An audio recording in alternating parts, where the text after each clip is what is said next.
Tuh.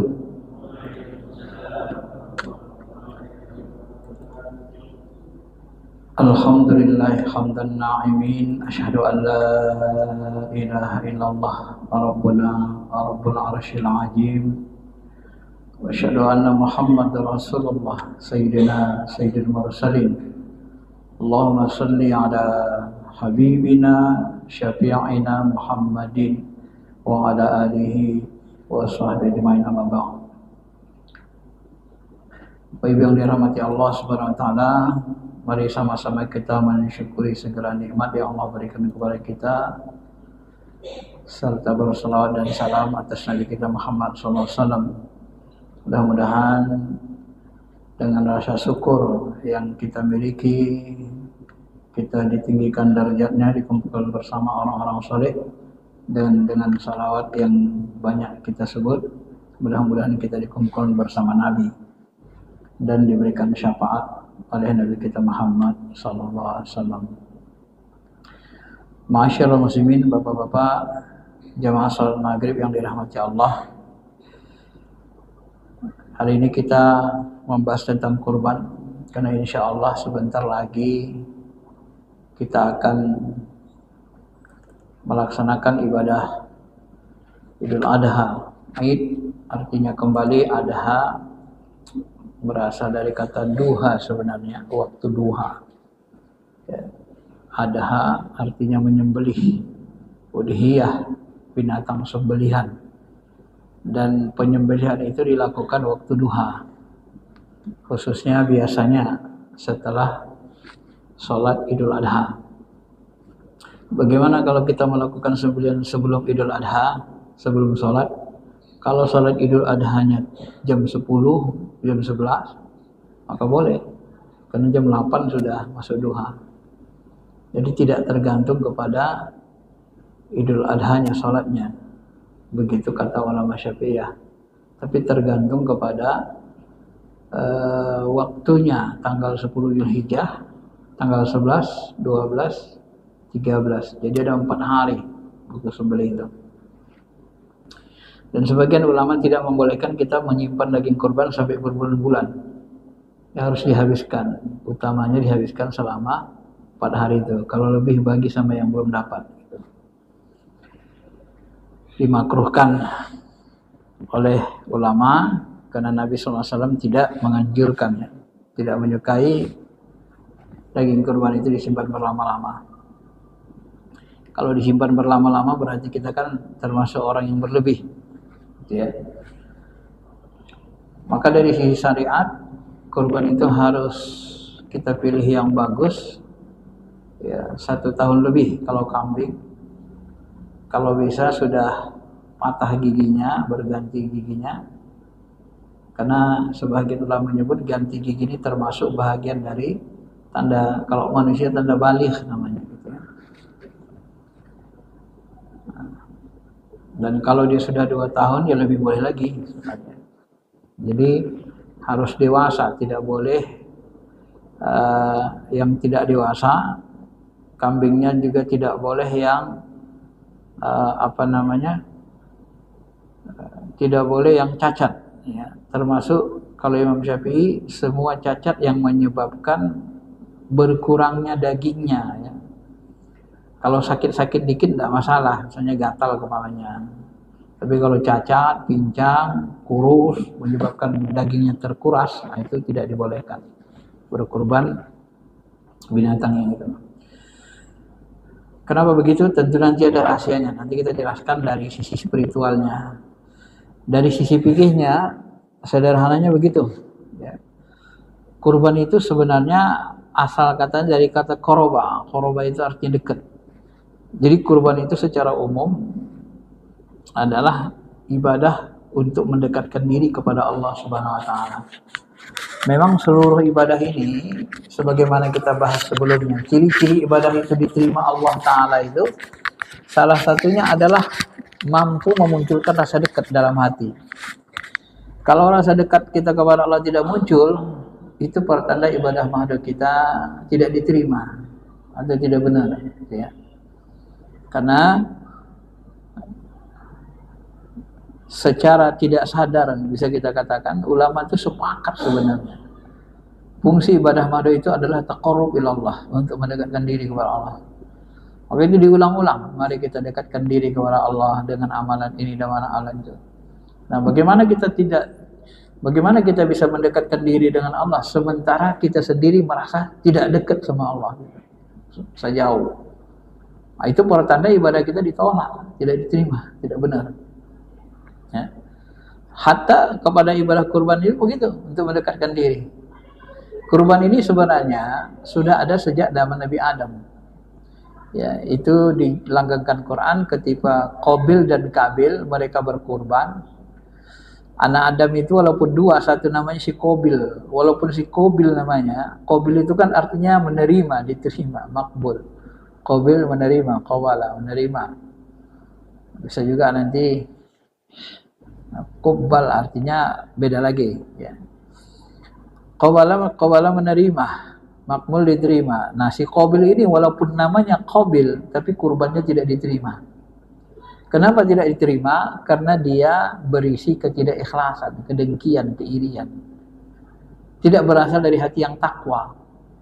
Sedangkan Habil dia kurbannya berasal dari hati yang takwa, maka kurban dia lah yang diterima. Kemudian kurban ini diteruskan Nabi Ibrahim, ya, yang kita ikuti hari ini. Ma'asyiral muslimin, bapak-bapak ini rahmati Allah Subhanahu wa taala. Allah Subhanahu wa taala memerintahkan kepada Nabi Ibrahim untuk melaksanakan kurban. Tapi masa Nabi Ibrahim ini kurbannya motong leher anak. Ini yang kita kenal, diperintahkan motong leher Nabi Ismail. Balamma balagha ma'u sa'ya qala ya bunayya inni ara fil manam anni azbahuka fanzur maza tara. Maka tatkala Ismail balagha, sudah sampai dia sa'ya, bisa berusaha, sudah ya menjelang remaja lah, ganteng-gantengnya. Kita kalau kelihatan anak kita ganteng, tampan, ya bagus akhlaknya, senang banget kan, apalagi anak laki-laki. Nah, tiba-tiba disuruh potong lehernya. Wahai anakku, aku melihat dalam mimpiku, aku menyembelihmu. Berkali-kali, berulang-ulang. Mimpi ini diberikan Allah kepada Nabi Ibrahim. Nah, anak ini kan anak soleh, maka dia katakan, ketika Nabi Ibrahim mengatakan, "Fanzur maza tara," bagaimana pendapatmu? Maka dia katakan, "Ya abatif alma tu'mar." Ya ayahku, lakukan perintah Allah. Satajiduni insyaallah minas sabirin. Nanti kelak kita jumpa lagi di akhirat. Ma'asyiral muslimin, Bapak Ibu yang dirahmati Allah, coba renungi, bayangkan. Kalau sekiranya kurban itu setiap tahun kita disuruh memotong leher anak kita 3. Nah, kira-kira apa yang terjadi? Nah, pas giliran tahun pertama udah punya anak, kita potong lehernya, habis. Akhirnya kita nggak punya anak kan? Iya kan? Benar? Kira-kira mau nggak orang masuk Islam? Saya mikir orang mikir-mikir masuk Islam, Pak. Ini Islam yang gila banget, disuruh potong leher sama anaknya katanya kan. Nah, itu simbol saja. Kenapa perintahnya begitu berat kepada Nabi Ibrahim? Nah, seorang nabi, ini nabi termasuk Nabi Ulil Ajmi, ya. Nabi kita Ibrahim ini termasuk Nabi Tauladan. Sampai-sampai Nabi mengajarkan kita, Allahumma sholli ala Sayyidina Muhammad wa ala ali Sayyidina Muhammad kama shallaita ala Ibrahim wa ala ali Ibrahim. Ya Allah, berikan salawat dan salam kepada Nabi Muhammad dan anak cucunya, keluarganya, sebagaimana aku beri salawat kepada Nabi Ibrahim. Bapak Ibu bisa bayangkan, kenapa Nabi minta disamakan salawat dan salam seperti Nabi Ibrahim? Itu kan unik. Kenapa gak disandarkan kepada Nabi yang lain? Nabi Adam, Idris, Nuh, tapi kan Nabi Ibrahim. Nah, karena Ibrahim ini punya kekhususan. Dia dapat gelar Khalilullah, kekasih Allah. Dia juga punya anak yang soleh. Dan anak-anak Nabi Ibrahim ini semuanya rata-rata para nabi itu dari turunan Nabi Ibrahim. Ya, Ismail, Ishak, Yakub, Ayub. Ini yang menghasilkan nanti agama Yahudi. Sampai kepada Nabi Isa muncul agama Nasrani. Maka di barat sana dikenallah istilah Abrahamic religion. Agama-agama Ibrahim. Jadi semua agama wahyu ini disebut agama Ibrahim orang barat. Kenapa? Karena beliau memiliki anak cucu, turunan. Bukan hanya anak saja, istrinya pun solehah. Sampai ada ulama yang menyebut ya, Siti Hajar itu wafat dan kuburannya itu di depan Ka'bah itu, yang bundar sekitar 180 derajat tuh, dekat Hijri Ismail itu. Itu kuburan Hajar di situ. Jadi seolah-olah rumah Allah itu berada di dalam pangkuan Ibunda Hajar. Seolah-olah. Simbolnya begitu. Nah, sampai seperti itu. Karena beliau memiliki anak istri yang soleh dan solehah. Nah, kalau Nabi Nuh kan anaknya tidak soleh. Ya. Kemudian anak cucunya turunan Nabi semua. Ini agak jarang Nabi yang seperti ini. Nah, karena dia sangat mencintai Allah, ya. Pada awalnya Nabi Ibrahim ini punya istri Hajar, Siti Hajar ini mandul. Istri beliau ini kan mandul. Sarah, Hajar yang ini ya. Nah, istri beliau yang satu mandul disuruh nikah lagi, baru lahir Nabi Ismail kan. Jadi beliau punya istri mandul, beliau berdoa kan, Rabbi habli minas sholihin, Rabbi habli minas sholihin, ya Tuhanku berikan aku anak yang soleh. Nah, itu mohon anak yang soleh itu selama 40 tahun, kata ulama, baru dikabulkan. Begitu dikabulkan, lahir Nabi Ismail, tampan, gagah, pintar, cerdas, alim lagi, bagus akhlaknya. Wah, sayang Nabi Ibrahim ini. Akibatnya Nabi Ibrahim sangat cinta kepada anaknya ini. Nah, disinilah nanti kalau bahasa kita, orang kita terceplos namanya. Keceplosan Nabi Ibrahim itu ngomong. Nah, Ibrahim bagus sekali anakmu itu. Gagah, ganteng, pintar. Nabi Ismail kan. Ismail itu. Ya pemberian Allah katanya. Kesyukuri. Tapi kalau nanti diminta Allah itu dikorbankan. Kukorbankan demi cintaku sama Allah katanya. Nah, ini perkataan Nabi dicatat sama malaikat, disimpan. Ini diceritakan dalam riwayat berbagai kitab tafsir tentang ayat ini, termasuk Ibnu Katsir pun merujuk, ya, mengisahkan itu. Jadi seperti keceplos beliau. Akhirnya ketika dia sangat cinta kepada anaknya, nah, disuruh dipotong lehernya. Mimpi berkali-kali potong. Nah, begitu dipotong, maka ditukar Allah dengan yang disebut dengan kibas, ya. Nah, disebut Allah dengan kibas atau kambing biri-biri ya. Ditukar Allah Subhanahu wa taala. Nah, kenapa Allah Subhanahu wa taala menukarnya? Nah, inilah sebenarnya Bapak Ibu yang dirahmati Allah. Kita harus paham, syariat Islam ini tidak mungkin memerintahkan kita membunuh. Ya. Itu hanya cobaan saja. Kalau bahasa Tuhan balaun ajib, inna hadza lahwal balaul mubin. Allah membahasakan begitu. Ini adalah cobaan yang nyata. Benar-benar cobaan gitu loh. Untuk Nabi Ibrahim, sekelas Nabi yang sanggup menerima itu. Ya. Nah, kalau kita tanya akal orang biasa, gila tuh Nabi suruh motong anaknya, bunuh anaknya, gimana itu Tuhan apa kayak gitu kan? Nah, tapi ini menunjukkan keimanan Nabi Ibrahim itu kan, karena itu perintahnya. Makanya ketika dia mimpi diperintah, itu masih ragu-ragu, berulang-ulang sampai dia yakin itu dari Allah. Sebelum Nabi Muhammad, para nabi itu banyak mendapat wahyu suhuf lewat mimpi. Tapi setelah Nabi Muhammad tidak mau memohon ke Allah, ya Allah jangan turunkan wahyu kepadaku pada saat mimpi. Maka Nabi menerima Quran wahyu senantiasa dalam kondisi sadar. Ya. Walaupun kadang-kadang sangat berat seperti gemerincing lonceng. Bapak Ibu yang dirahmati Allah Subhanahu wa taala, wa padainahu bidzibhin ajib, maka kami gantilah dengan zibhin, seekor sembelihan yang besar.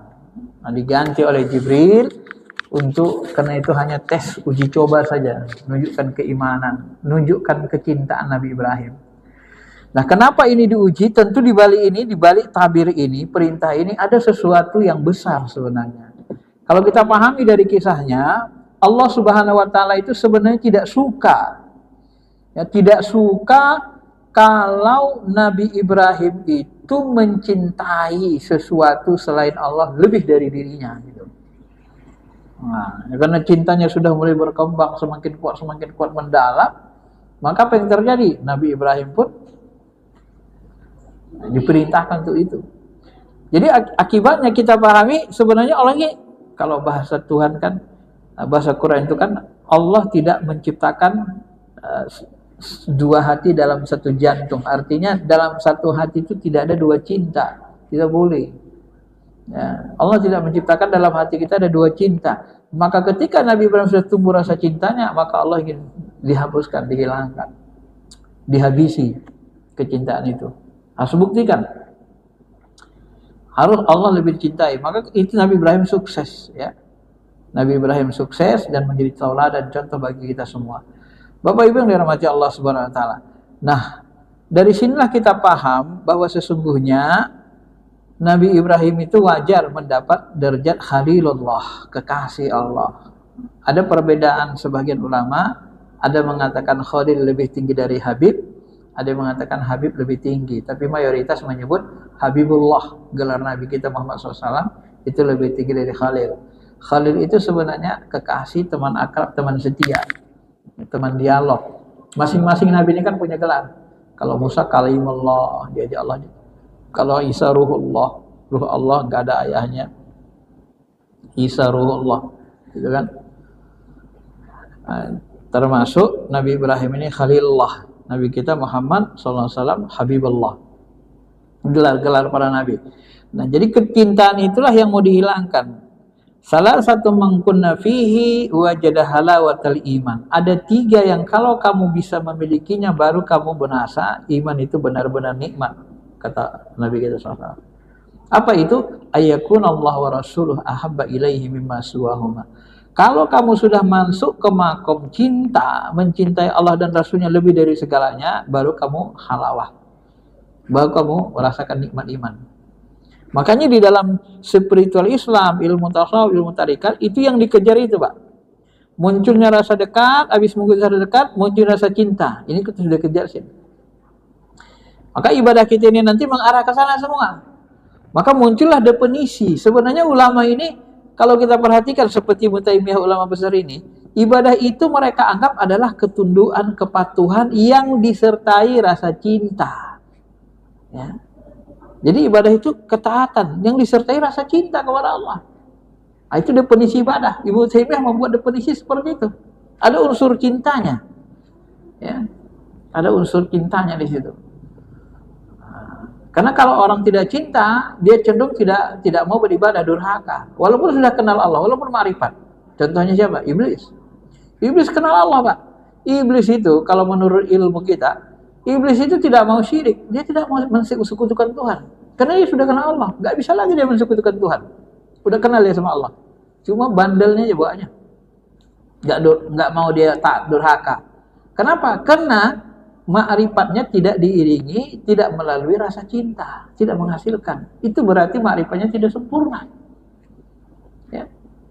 Maka dalam tradisi sufi ketika terjadi dialog antara Allah dengan Iblis itu kan disebut, ada disisip dialognya itu. Hei Iblis, kenapa kau tak mau sujud? Wah, kalau Quran menyebut, ana khairum minhu, aku lebih baik dari Allah. Aku dari api, dia dari tanah. Nah, dalam riwayat hadis disebut, dikutip para sufi banyak, ya Allah, aku tak mau sujud sama sesuatu selain engkau. Ya kan? Pokoknya kalau enggak samamu, enggak mau aku sujud. Tak mau aku. Aku maunya sujud samamu saja. Nah, coba. Nah, lalu Allah jawab apa? Iblis, kata Allah Subhanahu wa taala, kenapa masih ngomong gitu? Kan yang nyuruh, kalau bahasa kita, yang nyuruh sujud kan aku, bukan orang, bukan malaikat, bukan siapa-siapa. Kalau bahasanya, kalau kau cinta sama aku, tunduk sama aku, pokoknya asal aku nyuruh, patuhin aja. Kan bukan yang lain yang nyuruh, kan yang nyuruh aku. Kan gitu kan? Nah, ini ketidaktaatan iblis di sini. Maka kata masyaikh kita sebahagian, iblis ini dia walaupun kenal Allah tapi dia tidak punya rasa cinta. Nah, di sinilah perbedaan makrifat orang yang menjadi nabi rasul dengan makrifat iblis. Ya. Tapi kalau mensekutukan Allah, nggak mau, dia tahu dia Allah itu Tuhan. Tak, coba cari informasi, ada nggak iblis itu menyembah setan atau menyembah dajjal atau menyembah siapa? Nggak ada. Nggak mau dia menyembah siapapun, sujud. Mau sujud sama Allah saja. Nah, ini bedanya Pak, pola memahaminya. Maka kalau kita nanti sudah kenal dengan Allah, tidak ada lagi syirik, sudah kenal kita, nggak mau lagi kita syirik. Yang ada ya, kita patuh, cinta, dan kenal makrifat itu harus menghasilkan cinta. Kata kata Al-Ghazali, apabila seorang sudah sempurna makrifatnya, maka dia akan cinta sejati kepada Allah. Kalau belum kenal Allah, maka cintanya itu seperti cinta monyet, cinta anak-anak.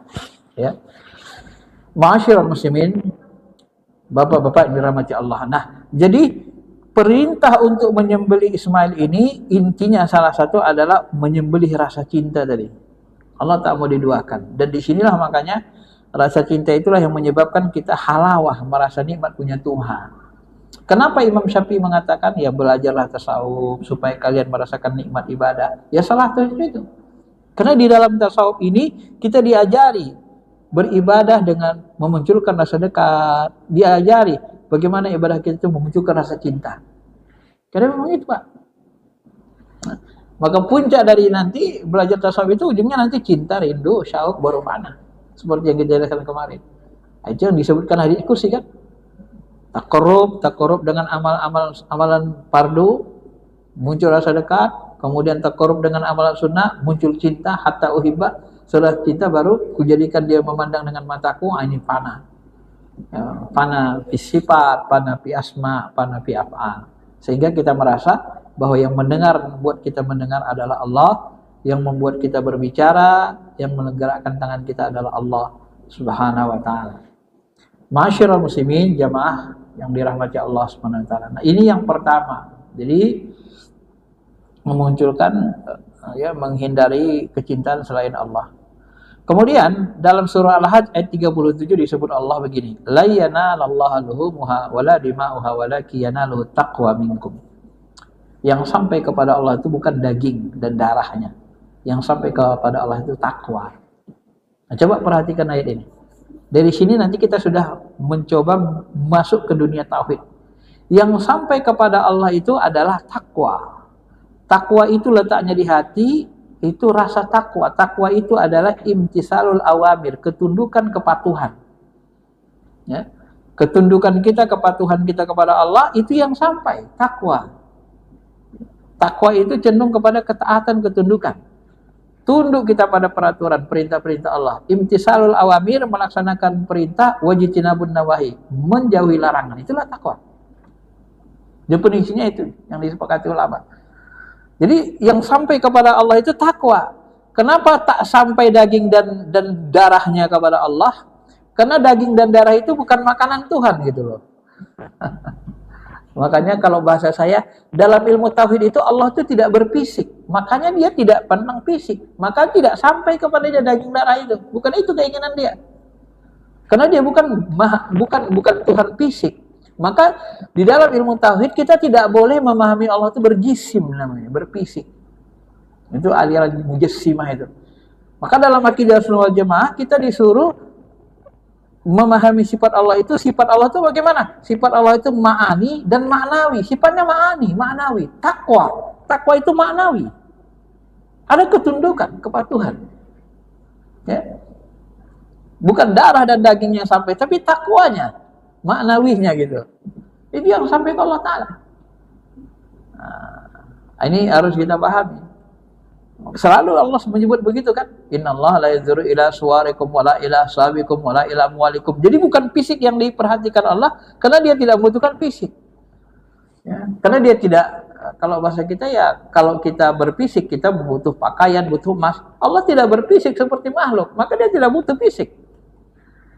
Yang dibutuhkan apa? Maknawi, ma'ani. Maka sifat Allah itu maknawi. Ma'ani itu maksudnya apa? Sifatnya makna, bukan jisim. Maka sifat Allah itu wujud, kidam. berdiri sendiri. Itu kan maknawi. Baqo, kekal, kan sifat. Ya, dia tidak masuk kepada jisim. Maka Allah bertangan, berkaki itu dihindari dalam akidah Ahlussunnah wal Jamaah. Walaupun ada nanti yang mengatakan tangan Allah berada di atas tangan mereka, itu tidak dipahami seperti tangan jisim, ya. Nah, karena di dalam ilmu ulumul Quran, akidah Ahlussunnah wal Jamaah, kata-kata yang mutasyabihat, ayat-ayat yang mengatakan Tuhan berjisim, itu mutasyabihat, maknanya mutasyabihat itu antara teksnya dengan maksudnya beda. Jadi definisi mutasyabihat itu maksud ayat dengan terjemahnya beda. Sama dengan alif lam mim. Alif lam mim itu apa artinya? Alif lam mim itu artinya alif lam mim. Apakah artinya alif lam mim? Sebenarnya tidak. Yang benar adalah alif lam mim itu Allahu a'lam bimuradi, Allah yang tahu maknanya. Tidak sama dengan teksnya gitu loh. Itu mutasyabihat, begitu memahaminya. Ya. Maka dari sini kita pahami sebenarnya kan muncul di akidah itu. Sesungguhnya Allah yang sampai kepada Allah takwa, yang berbentuk sifat maknawi atau ma'ani dalam istilah akidah kita Ahlussunnah wal Jamaah. Ma'asyiral muslimin, bapak-bapak yang dirahmati Allah Subhanahu wa taala. Kurban ini juga merupakan bukti syukur kita kepada Allah, ya. Inna a'tainakal kautsar wa likulli ummatin ja'alna mansikal liyadhkuru ismallahi ala ma razaqahum min bahiyyinatil fitil an'am. Ini disinggung Allah supaya kita berkorban itu supaya liyadhkuru ismallah, supaya kamu mengingat nama Allah. Artinya supaya kita bersyukur kepada Allah, ya. Termasuk inna a'tainakal kautsar. Ya, bukti syukur kita karena kita banyak diberikan nikmat oleh Allah. Maka Nabi Muhammad sangat-sangat keras juga dalam kurban ini. Man kana lahu sa'atun wa lam yudakha fala yaqrabanna musallana. Siapa yang diluaskan rezekinya tapi tak mau berkurban, tak usah dekat-dekat dengan tempat sholat kami. Tak usah dekat-dekat sama kami. Tak usah dekat-dekat ke masjid lah. Coba, kita kayak diusir gitu kan. Banyak rezeki, ngangsur rumah puluhan juta. Sebulan sanggup ngangsur motor, ngangsur HP lagi kan.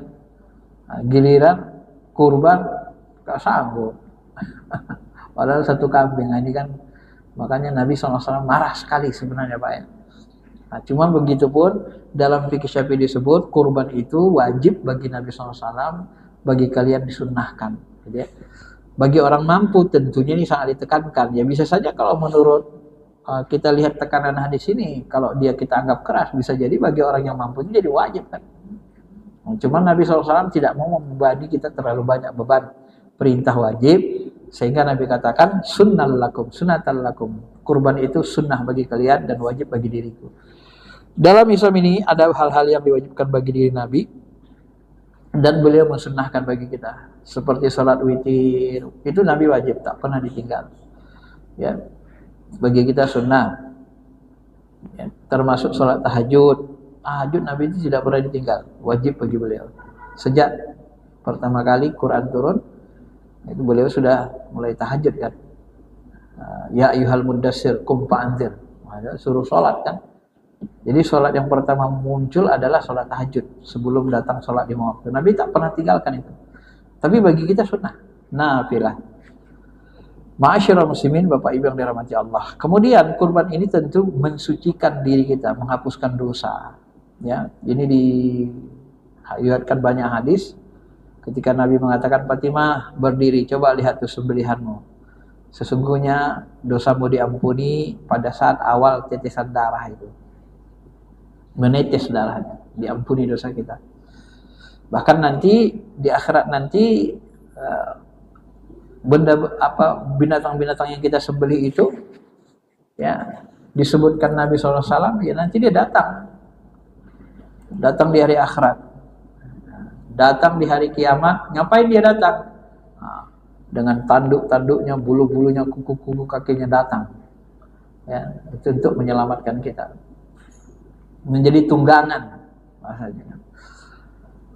Kalau kita pahami hadis ini hadis-hadis seperti ini banyak kan. Nanti dia di hari dalam kubur tiba-tiba datang seorang sosok seperti malaikat. Kita tanya, kamu siapa? Aku amal solehmu selama di dunia. Wah, wangi kali, tampan kali, ganteng kali, kan gitu kan. Dialah menemani kita. Jadi salah satu rahasianya, kata masyaikh kita pahami mendalam dari dalil seperti ini. Ternyata, ya, kenapa malaikat itu berada derajatnya di bawah manusia? Ternyata Bapak Ibu yang dirahmati Allah, malaikat itu bisa lahir, terbentuk dari amal-amal soleh manusia. Ya. Begitu kita banyak amal solehnya, nanti amal soleh kita itu membentuk seperti makhluk malaikat. Begitu kita korbankan sapi, nanti dia datang bentuk sapi. Kalau di alam ruh dia bentuknya rohani. Ya, tapi kalau dalam hari pembalasan bentuknya jasmani rohani, jasmani rohani. Ini ada perbedaan nama. Ada yang mengatakan bentuknya jasmani kita ini bukan jasmani yang sekarang ini. Karena jasmani sekarang ini dia ngeluarin kotoran. Ruh itu sebenarnya punya jasad juga, jasad ruh yang berbeda dengan ini. Ya. Jasad cahaya. Nah, kalau bahasa-bahasa orang sekarang itu ada istilahnya kayak peri kan. Jadi binatang-binatang tunggangan ini kayak buruk. Itu kan dia bukan malaikat tapi ya mendekati malaikat. Dia sejenis peri jadi namanya. Nah, gitu kan derajatnya. Tapi dalam Al-Quran hadis tidak ada sebutan peri. Itu adanya sebutan dalam pilih-pilih. Hanya untuk kita membedakan tadi ya antara malaikat dengan hewan-hewan tunggangan yang bukan malaikat. Ya, jadi makhluk-makhluk gaib yang dia bukan malaikat. Nah, begitu. Itu banyak sekali sebenarnya makhluk gaib itu kalau kita uraikan. Kalau dalam hadis, dalam Al-Quran hanya disebut malaikat, jin, dan manusia. Tapi buruk disebut, tapi buruk tidak disebut malaikat. Buruk sejenis apa? Kan gitu kan? Nah, tunggangan gaib. Nah, itulah dia. Ma'asyiral muslimin, bapak-bapak yang dirahmati Allah Subhanahu wa taala. Nah, jadi kurban hewan kurban kita pun hadir nanti dia. Nah, kalau nanti bagi ulama yang memahami nanti hari pembalasan itu dengan bukan jasmani yang ini tapi jasmani sifatnya rohani yang dinyatakan Allah, maka dia akan berbentuk seperti itu. Ya, dia akan datang. Maka amal-amal soleh kita ini dia melahirkan sejenis malaikat. Dalam kubur itu gitu kan, seperti malaikat dia datang, rohani sifatnya. Maka dari situlah kita pahami malaikat itu berasal dari kata malaka, milkun, milik. Milkun, jadi memiliki. Jadi malaikat itu milik kita. Artinya bisa jadi malaikat itu tercipta dari amal-amal soleh kita. Subhanallah, subhanallah, alhamdulillah 33 kali. Nah, nanti dia bisa menjelma kan jadi malaikat yang membantu kita bersyafaat. Kamu siapa? Aku adalah amalan tasbihmu. Kamu siapa? Aku adalah amalan Qur'anmu di dunia. Nah, jadi dia menjelma Pak, jadi malaikat. Dia membantu kita di alam sana. Maka semakin banyak amal soleh kita, semakin banyak bantu kita. Ya. Cuma ada istilah orang sekarang, ada disebut dengan istilah khodam. Ada khodamnya jin, ada khodamnya malaikat. Nah, itulah, larilah ke sana nanti ilmunya. Itu tak kita bahas. Nah, ini lain lagi nanti babnya kan. Ini hanya untuk menunjukkan betapa sebenarnya amal-amal soleh itu nanti dia akan menjelma yang membantu menolong kita. Yang terakhir, Bapak-bapak yang dirahmati Allah, salah satu hikmahnya kata ulama tasawuf, kurban itu bisa juga mempunyai hikmah untuk membunuh sifat-sifat kebinatangan kita, ya. Jadi kurban ini membunuh sifat-sifat kebinatangan kita. Maulana Rumi dalam kitab Masnawinya beliau menyebutkan di situ bahwa Nabi Ibrahim itu bukan hanya menyembelih hewan tunggangan tadi kan, bukan hanya menyembelih hewan tunggangan tadi, tetapi Nabi Ibrahim itu ada beberapa binatang yang dia sembelih. Unggas namanya, bebek, ayam, merak, gagak. Itu kan pernah dia sembelih, potong-potong, diletakkan di ujung sana. Ketika dia bertanya ke Allah, ya Allah, kaifa tuhyil mauta? Bagaimana cara menghidupkan orang mati? Apalam tu'min? Apa kau belum percaya sama aku? Qala bala walakin liyatma'inna qalbi. Bukan enggak percaya Allah, untuk menenangkan hatiku, melihat caramu gimana. Kata Allah, potonglah unggas itu, burung itu, potong, letakkan di sana. Kemudian panggillah. Ketika dipanggil, datang semua dikumpul. Begitu diterompet nanti, sangkakala, itu tulang belulang manusia kembali merapat semuanya nyatu. Ya, mengikuti tulang sulbinya. Nah, begitulah cara Allah menghidupkan orang mati. Nah ternyata dalam riwayat kata Maulana Jalaluddin Rumi, Nabi Ibrahim itu menyembelih bebek, menyembelih ayam, merak, gagak. Nah ini yang disebut Nabi Ibrahim ini adalah lambang sifat-sifat hewaniah hawa nafsu manusia. Bebek itu lambang sifat rakus. Dia kalau makan paling di air, makan aja mulutnya itu nggak pernah berhenti, rakus gitu kan.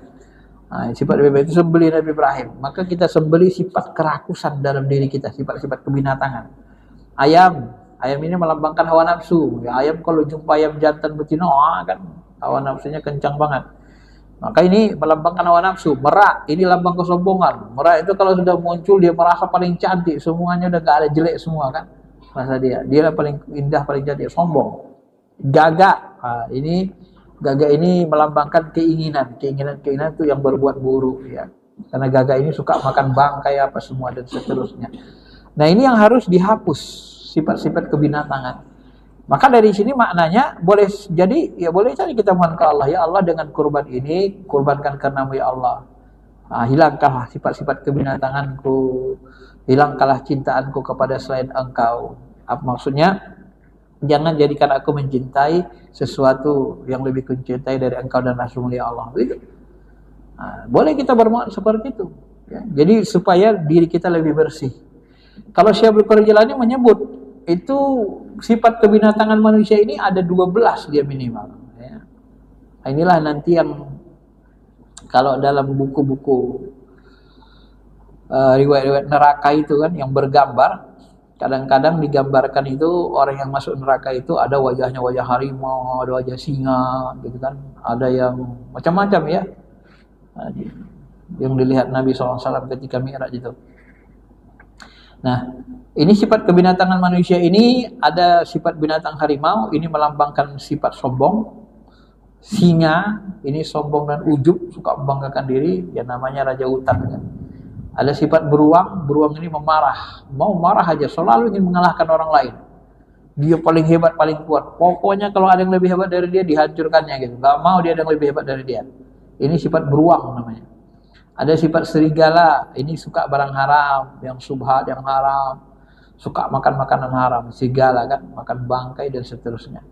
Anjing, ini sifatnya hubud dunia dan suka marah memaksa, urusan dunia paksanya.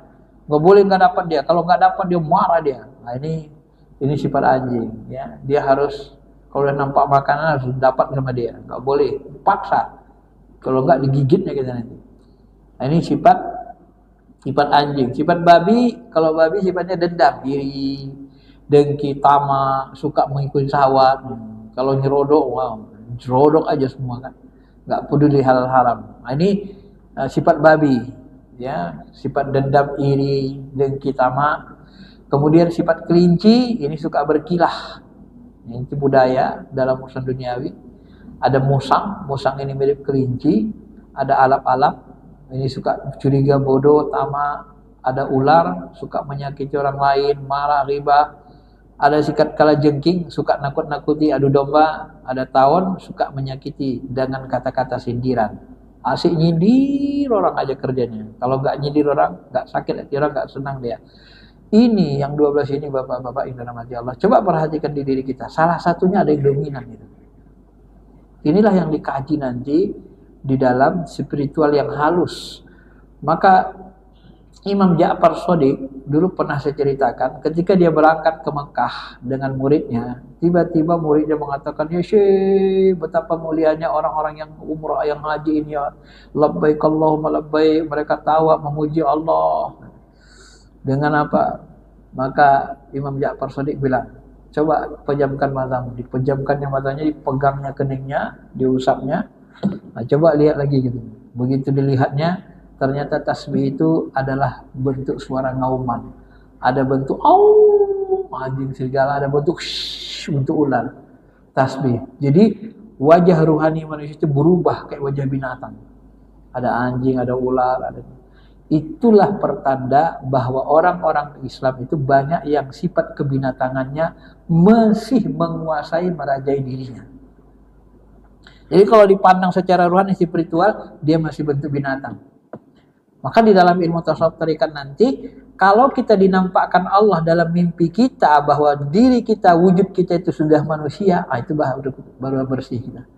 Tapi kalau masih tanpa wujud kita seperti di belakang diri kita ini, seperti ada kalajengking, ada harimau, itu menunjukkan bahwa kita masih dikuasai sifat kebinatangan. Ya, sifat kebinatangan kita.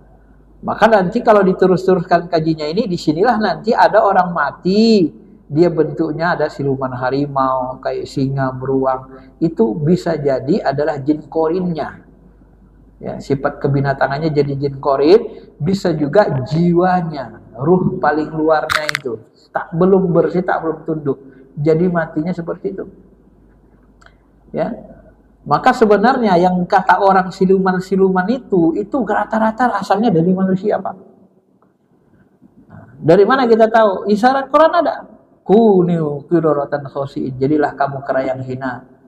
Abadat tauhid, penyembah tauhid, itu nanti disamakan. Jadi khanazir jadilah kamu babi, jadi babi. Ada yang jadi babi itu dalam Quran disebut ada.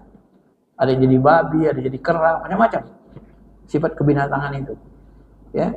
Maka di sini kita perlu membersihkan ibadah kurban ini, ya kita mohonkan ke Allah supaya sifat kebinatangan kita disembelih, dihancurkan dengan ibadah kurban itu. Ya mudah-mudahan Allah mengabulkannya, kan? Begitu, yes. Karena ibadah itu intinya sebenarnya adalah membersihkan diri.